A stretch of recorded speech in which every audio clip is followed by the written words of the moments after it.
Welcome to Killer Women with your host, best-selling author Danielle Gerard. And now, Danielle's next killer woman. Hello, and welcome to Killer Women Podcast, a proud member of the Authors on the Air global network with more than 4 million listeners. I am your host, suspense author Danielle Gerard, and my guest today is Danielle Trussoni. Danielle is the New York Times bestselling author of the Ancestor, Angelology and Angelopolis, all New York Times notable books, and The Puzzle Master, chosen by the Washington Post as one of their best thrillers of 2023. Her memoir, Falling Through the Earth, was selected by the New York Times as one of the top 10 books of the year. Danielle is a graduate of the Iowa Writers Workshop and winner of the Michener-Copernicus Society of America Fellowship, and her work has been translated into more than 30 languages. Welcome, Danielle. Hi, nice introduction. Nice to be here. I didn't stumble over too many words. It's so good to have you back. We saw, if you missed the last interview that Danielle and I had, it was about the first book that is in this linked books, The Puzzle Master. And now we have The Puzzle Box, another gorgeous cover. They did such a great job. Yeah, I love the cover. I don't have a copy. So you have a copy, but I don't have a copy. Oh my God. Well, I'm glad I have a copy. That is, well, so you live in Mexico, as we know. Everything's a little harder to get down there.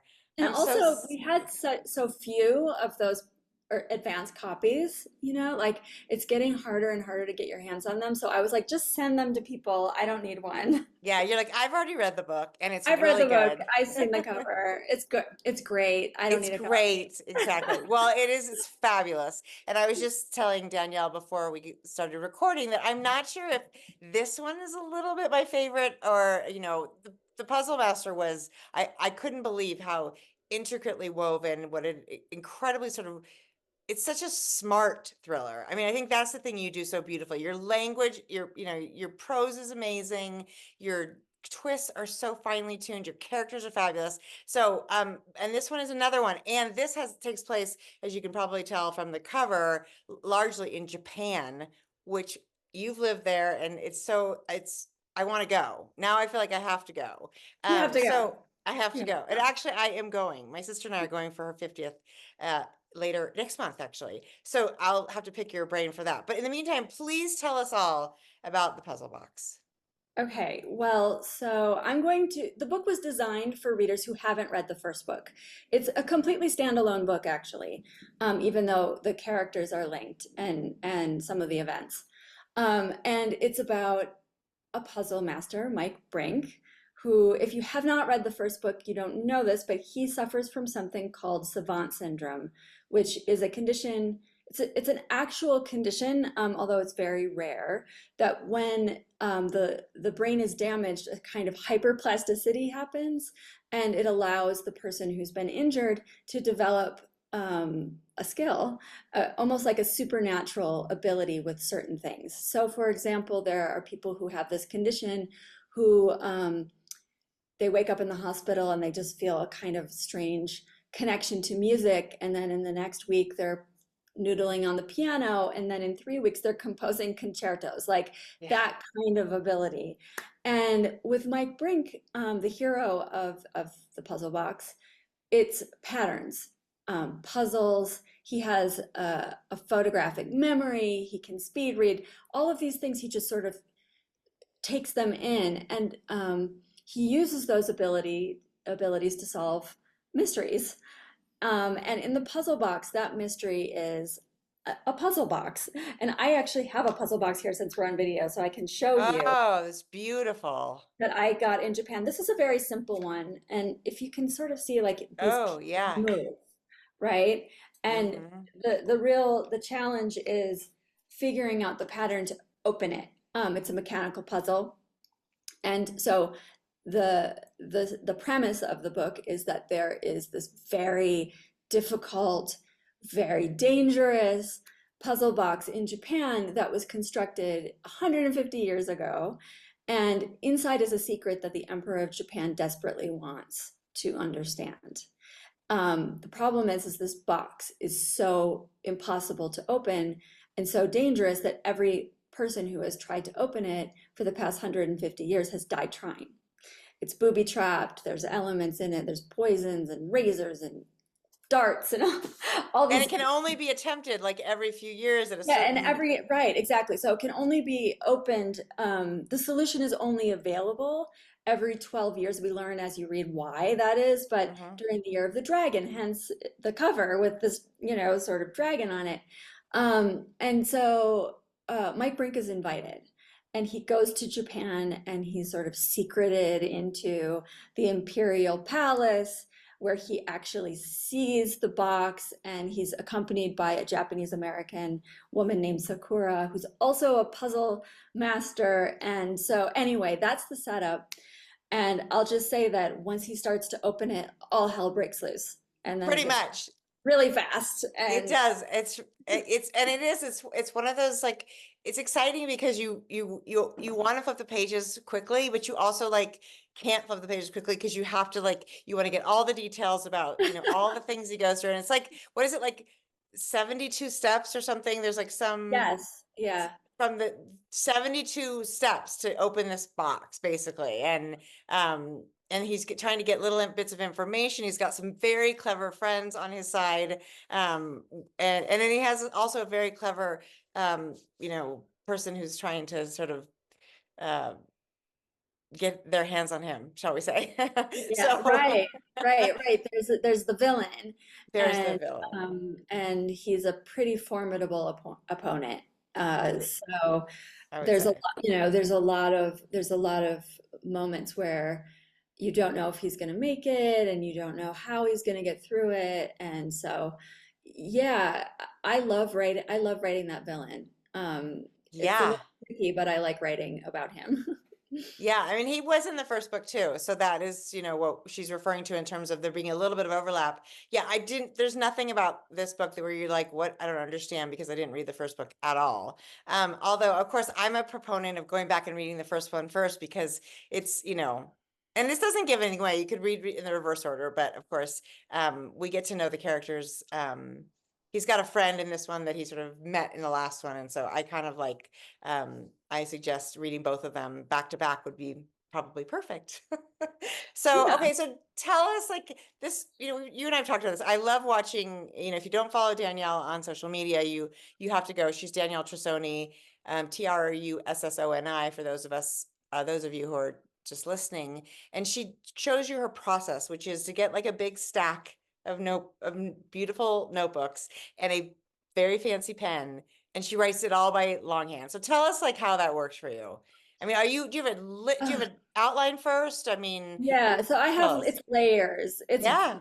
so many layers. Like I don't start writing longhand. I actually start in Scrivener. Yeah. And I start like outlining and just imagining characters and making these templates and I have a notebook, like a dedicated notebook, like a small one that I'll carry around and just jot down bits of description or ideas or whatever. Is this like a novel diary or a novel journal?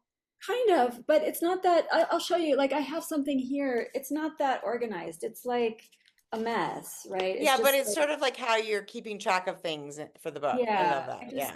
Yeah. I just write it all down, but I keep it separate from other projects, right? Because Yes. for some reason I need that box. Yep. And then when I get to the point where I'm like, oh, okay, I know who these characters are, I think, and I know essentially what's going to happen. I'm not a writer who does like every chapter outline with every Yeah. twist Yeah. and everything. Like I have movements. So I think of in terms of acts, like act one, act two, act three, and then within that, the sort of character changes and Mhm. arcs that have to happen. So it's not as granular as some people. I mean, I've heard of some authors having like 75-page outlines, Yeah. Yeah. and I'm like, how? Like, how do Yeah. you do that? And how do Right. you know every little thing? Yeah, because And it then, changes, right? For me right, too. It totally me changes as I too. Like go. it's Yeah. fluid. And if I think of something really cool, I want to be able to change it. Yeah. Um, which I inevitably do, right? Yeah. Although the puzzle box less so than other books. The puzzle Interesting. box was the first book I've ever written, including my memoirs, right? Which where you think you would have everything sort of laid out, where I just sat down and wrote from beginning to end, and I knew Okay. exactly how it was going to be, and it all pretty much conformed. So Wow. You I whipped know it into shape. Like I feel like that never happens. You had it a never well-behaved, happened. a well-behaved manuscript. Well-behaved manuscript. Also, I think it's because I've been thinking about writing something set in Japan for like 20 years. Yeah. And so when something bubbles at the back of your, brain for that long, it's ready. And Yeah. in the real world, I don't have 20 years to let all of my I was ideas gonna say, bubble. right, right. But this one, and also I mean, 20 years ago, I didn't have Mike Brink as a character either, but I had, I wanted to write something about a puzzle box and I wanted to write about Japan. So I think that that's part of it, part of it's letting the process happen, and not imposing stuff on it. And the other part was that this was a 2-book deal. So I knew that it was, there was someone waiting for it, which for me is important Yeah. to just get the momentum going. Yeah. Yeah, it's important to have. Having a like having a partner who's like Right. we're so it's a little bit of a it feels like accountability because otherwise I could spend I have Sure. spent 3 or 4 years on a book Yeah. and been like, well, let's see. So Yeah. that makes all sense to me. Now it's funny that you say that for so long you've thought about writing a book set in Japan about a puzzle box, and yet you wrote the Puzzle Master first. I would have thought this would have been sort of growing in your brain. Can can you explain Well, that, or is there a reason? I discovered the character of the Puzzle Master as I Mm-hmm. was writing that novel. Mm-hmm. I think I might have told you this in our last interview, but another character actually came first, the Jess Price character, and the cipher that she Yes. made in her story, sort of in this old house with a porcelain doll and like some creepy things that happened. Right. Um, and that really happened first. I had the puzzle, but I didn't have that character of Mm-hmm. Mike Brink, and so I wasn't able to sort of mentally transpose him into Japan. Like it was so Yeah. dependent on that location. Yeah. But once I got him, I'm like, oh yes, I've got this guy. Yes, I So would read like a dozen more Mike Brink books. I just love him. He's got all the best sort of. He's very torn by his gift, right? If there's a part of him that would happily go back. He'd been like a football player in high school and a pretty normal guy, and all of a sudden he's this savant. And there's aspects, of course, he's famous. People recognize him. He does puzzles for the New York Times. He's obviously incredibly clever, but there's parts of it, of course, he would happily give up, right? Just to have sort of a normal life. There's not a whole lot normal about his life, except for Connie. Tell everybody about Connie. so Connie is his dog, and her full name is Conundrum, but he calls her Connie, and she is a very sweet dachshund. Where's And Connie and where's Connie in real life today? I have a real life Connie. I don't know where she is. She's down. I could go get her if you want, but she's Yeah. downstairs someplace. Okay, Um, I'm gonna pause. Do you want to go get her for us yeah, so I'll we go can get her. meet her? Sorry, So and then we got your daughter excited and everything. I know Oh, my daughter's right here. This is there's Connie Connie. with She's so cute. her pride Uh, tag. I love it. I love it. And I've had the pleasure of meeting Connie. She's the sweetest little thing. And she She's just sits, very sweet. yeah, she just sits calmly while we, discuss writing. And she's probably getting very good she's your helper. Yes, she is, and she's also really, really close to my daughter. So she's Oh my daughter, yeah. but I have a 6-year-old who adores Connie. I know. Do you Um, feel like you should let her go back outside before I your might, but daughter's? now that Connie's made an appearance. She's so cute. I know if you're missing the video of this, you didn't get to see sweet Connie, and she is adorable, little dachshund. Um, and thank you for doing that, Danielle. It was fun to get a chance to see her in real life. There's so many dog lovers. I feel like I feel like and also you sort of need like a little mascot in our work. Like somebody doesn't sit and be like, you're still at the desk. Maybe you should get up at some point during the day and Take me stretch for your a legs. walk. Take me for a Yeah. I And get then that, and so yeah. I take her for a walk. And then But you can share your ideas with her. completely, like actually at this point we have like ESP and like mind meld. I We're love like, it. I know what she's hungry for, and she knows what I'm going to be writing today. I love it. But for Mike Brink, she's an emotional support animal, Yeah. and one of the interesting things about Mike Brink as a character for me is that while he gained so much in this accident, he lost equally Yeah. um, as much or even more. He had a sort of promising professional aspiration as a football player. He couldn't do that after this accident.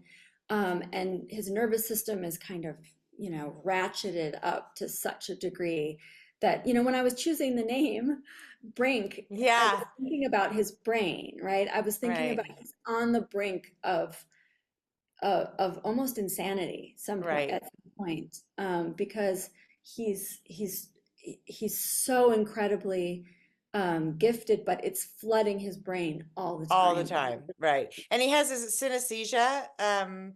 Or what's it called when you see colors? Yeah, that's synesthesia. That's right. Yeah, and he just has all of these things that you can imagine are just overwhelming all the time. So I think that's what I love about him is that he's doing this thing, which actually also has potential for a lot of good, and potential for a lot of bad. So he's kind of, he has to sort of use his skill thoughtfully. But anyway, he's a lovely, lovable character. And it was super fun to be on another adventure with him. I felt like I just like right back in it, and I love that. Tell us about now. I had read also or seen on your Instagram that you're also working on a little special project. Can you talk about that, or am I talking out of So turn? that's done, that special Oh, project. You're talking about the Angel Lover. yes, yes. So, and actually, anyone listening to this, it's still when is this going to air? Do you know? Yes, I should know that. That's my job to know. 10/8, October 8th. Oh, okay. Well, so they could do it just that day, I think. If you order the Puzzle Master, you get a free novella. So Okay. 10 years ago, I wrote a couple of books in a series called Angelology. That was a New York Times bestseller. Both of those books were bestsellers. But my editor left my publishing house and they did not continue the series. So I've had fans for a long time saying, "Where's the rest? Why don't you write Yes. anything in that series?" And so I decided to do a pre-order campaign and I wrote a novella in that world and made an ebook. And so if people pre-order the puzzle box, I send them a copy of that. And it's been really popular. Fantastic. Those two books have, were been so well received, and people have been so excited about that. And I have to get my hands on them. I had to get, I have to. You read so much. I don't know how you would have time to read something I, I outside know, of but I your always want schedule. to, I want to, I'm aspiring to just always be reading 90 things a month. But it's okay. So that was a special project, and you kind of did that on your own. You were, Yeah, because like you said, people were really clamoring for it, which is exciting. So you've written, and that's a whole different type of writing, obviously, than this is. And then you have your memoir, which was your, sort of original, sort of out of the Iowa Writers Workshop, which, for those of you who don't know, that is the most prestigious MFA, or we could argue probably, but I don't think many would. So Danielle is a graduate of that, and that was incredibly well received as well. So, I mean, is there sort of a book style that you like to, I mean, you get involved in a story, but is there something you're like, I loved writing memoir, I love writing thrillers, I love writing sort of, I don't even know. supernatural. Yeah. It was sort of marketed So, as supernatural mystery. So yeah. I hope, hopefully, knock on wood, I'm never going to write a memoir again. Like, Right. You those need a are specific, yeah. right, are about, sort of really traumatic or transformative moments in my life. The first memoir was about my relationship with my dad, who was a Vietnam vet. And the second memoir was about a divorce that happened in France, my divorce, not just a divorce, but Yeah, that's why memoir sort of implies, yes, your divorce. my divorce, my big Yes. fat French divorce. And so those were really extraordinary moments in my life, and the only way that I could really work through them was through writing, Mhm. because that's just, I became a writer originally, writing that memoir, Yeah. because I needed to tell that story. And so, but then, Angelology was a wonderful experience for me to write in a genre, right? Yeah. Because I then, as you mentioned, at Iowa, and it's very literary fiction oriented, and nobody was writing in genre.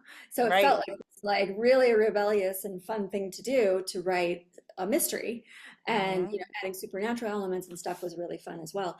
I think I'm firmly, to answer the question, I think I'm really firmly embedded in thrillers and mysteries. I think I might move in that space a little bit. I might experiment with, like, I don't know, like a locked room mystery sounds fun to Hmm. me, or something sort of in that space. But I think that's where I'm staying.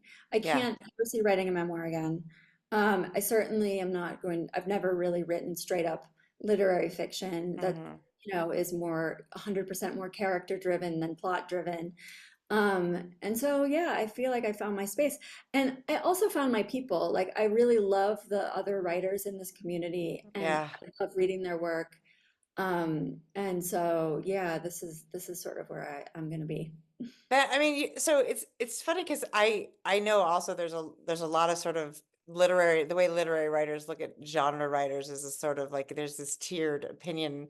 At least that was my experience in during my MFA. But I also think it's a really beautiful balance to write a literary story because I think your work your prose is literary and that it's beautifully written and it's you can pull a sentence or a few lines out and feel like um this is you could take this and be like, this is an example of something that's very evocative and and the language is perfectly balanced and yet to take that and to also be the momentum of a plot. Like sometimes those two things often work against each other. So being able to do both is, I think, spectacular. And those are my favorite books to read, the ones where you sort of feel like, oh my God, the language. And then you're like, oh my God, the plot. It's sort of back and forth Me between too. the two. And the Love characters too. this. I mean, yeah, I do too. I think and what a fun space to be in. And I feel like we're seeing more and more of that where Completely. there's a real balance between sort of the language and digging deep into sort of the human experience in ways that typical genre fiction. Well, in the 19th century, nobody was making this distinction. I Charles know, right, Dickens was writing very plotted, very character driven, very, language oriented writing and publishing it fast. So right. all of these ideas that we have about what is literary and what is not.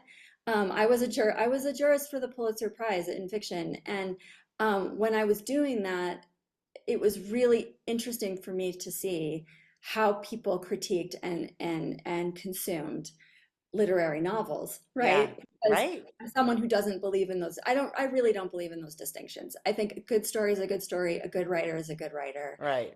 And the Barnes and Noble needs to shelve things in a certain way. Yeah, I mean, And I think right. It's a that's creation of the totally a machine, right? creation.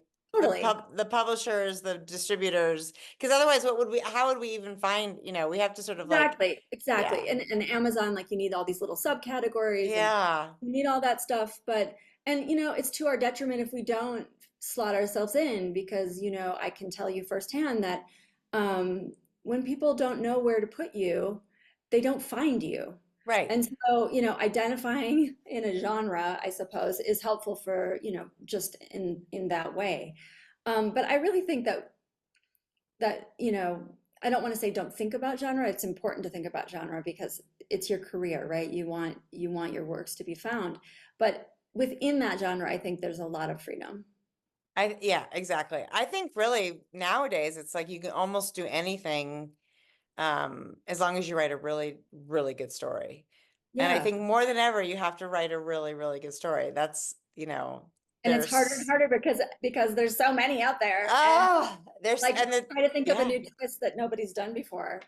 yeah, that is right. That's practically It's like impossible. impossible.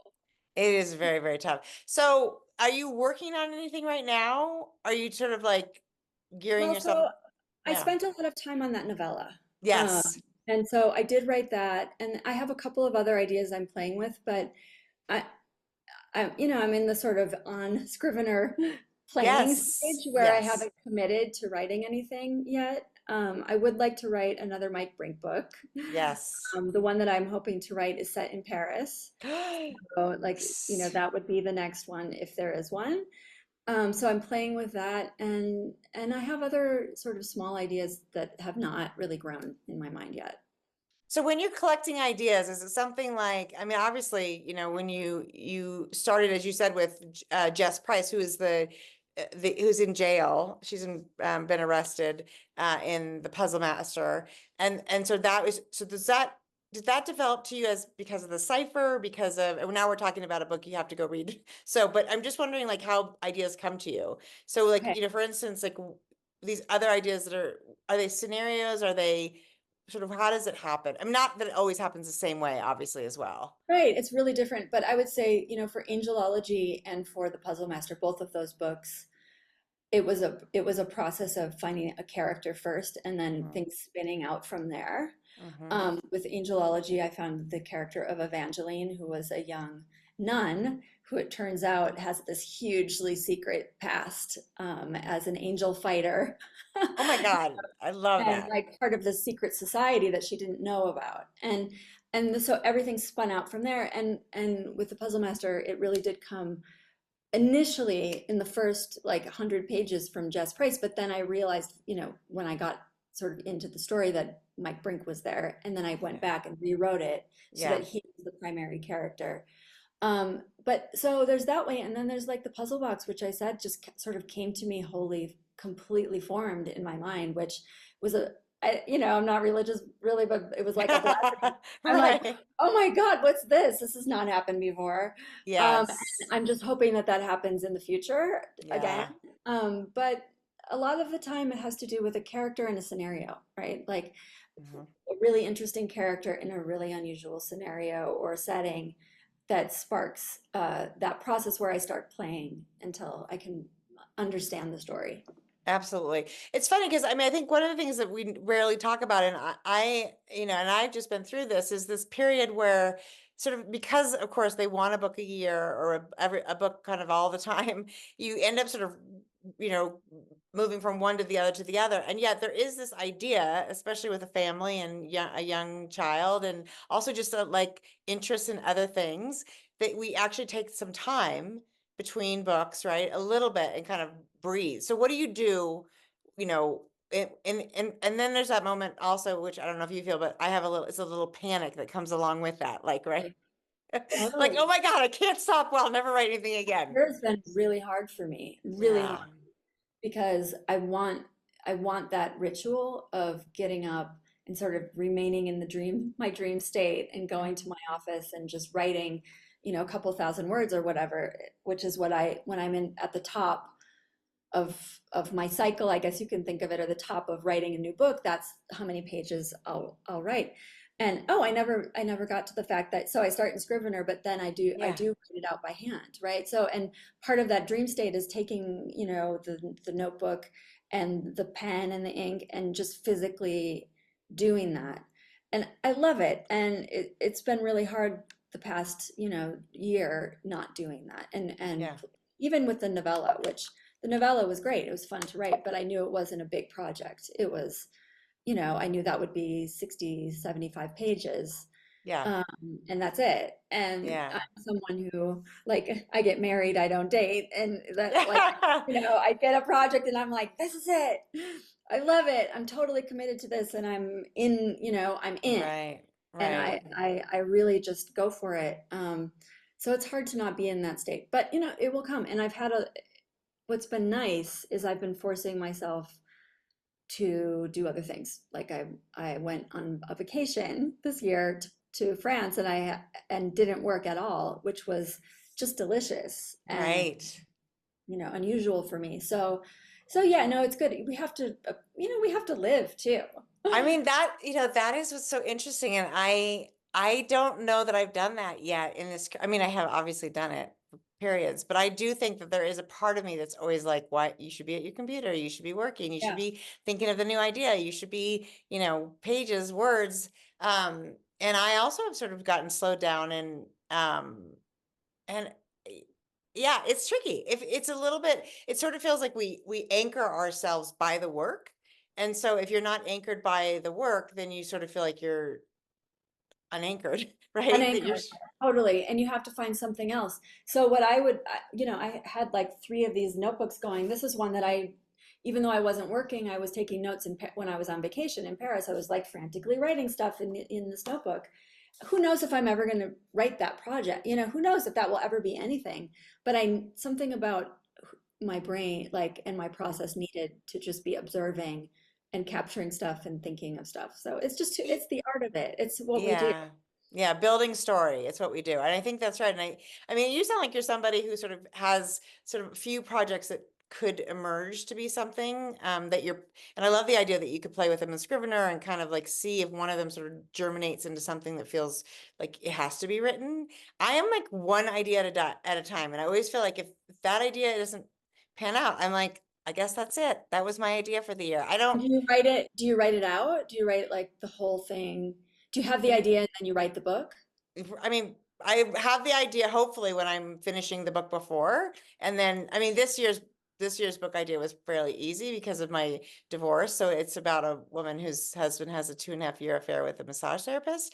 That's been the super, that's my version of a memoir. It is not a memoir, but I do think, oh my God, that might be the last book I ever write. Cause I'm, which isn't going to be the case, but No. I have to talk myself down a little bit and be like, there will be another idea. There will be another book. But you talk to people who have like, 37 ideas. And I'm like, oh my God, that's, this Yeah, process is it is a crazy, crazy process. yeah. I have a lot of ideas and it kind of drives me crazy because it's hard to settle on the one I'm going to do. I love that though. Do you sort of build a few of them? Like, let's say you were starting from, you're just like a fresh book, a new book, a new idea. How would you go about sort of deciding which idea you would write? That process of playing with it. Yeah. Um, and then also, after getting published and having an agent and having an Yes. editor, I run it by my agent or I run it by my editor and see what also, and this is a new development. I wish someone had told me this when I had just graduated from Iowa. Like, I look and see what's selling. Yeah.